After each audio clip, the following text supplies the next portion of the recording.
Bonjour, je suis Alex Serkissian, formateur en informatique. Je vais vous parler de comment utiliser iCloud entre deux appareils iOS. Avant de vous montrer l'utilisation d'iCloud entre deux appareils iOS, je voudrais faire une petite parenthèse sur l'intérêt de ce produit. iCloud permet en fait de synchroniser deux données entre deux appareils.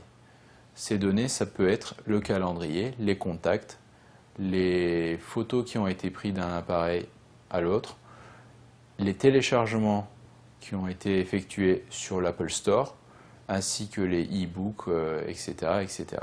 En gros, une application téléchargée dans un appareil va se télécharger sur l'autre appareil et vice-versa. Et cela est valable donc pour les contacts et le calendrier aussi. Nous allons voir comment cela fonctionne sur les contacts. On va tout d'abord créer un contact sur un appareil. Donc pour commencer, on va le faire sur l'iPad. Pour créer un contact, je vais appuyer sur le bouton plus. Pour l'exemple, je vais utiliser le test Martin Valérie. On va lui mettre un téléphone bidon. J'appuie sur OK pour confirmer. Et Martin Valérie vient d'être créé comme contact. Comme il s'agit de deux appareils qui sont connectés à travers l'iCloud l'un à l'autre, le contact qui vient d'être créé dans l'un va apparaître dans l'autre.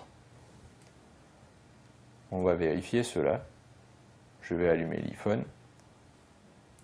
Je vais aller dans mes contacts. Martin Valérie vient de s'ajouter dans mes contacts sur l'autre appareil.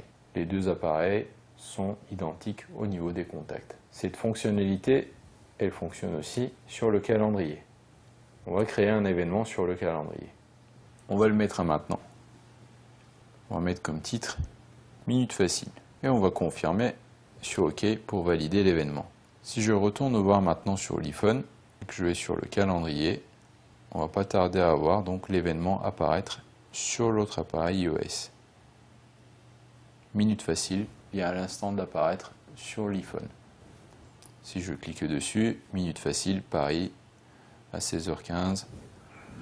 Donc la synchronisation marche bel et bien. Il faut savoir que pour que iCloud fonctionne, il faut qu'au préalable, vous ayez configuré votre compte Apple ID dans la section iCloud.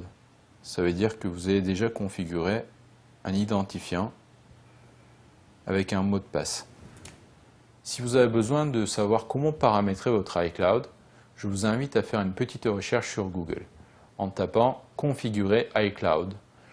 De nombreux blogs et sites en parlent en long et en large.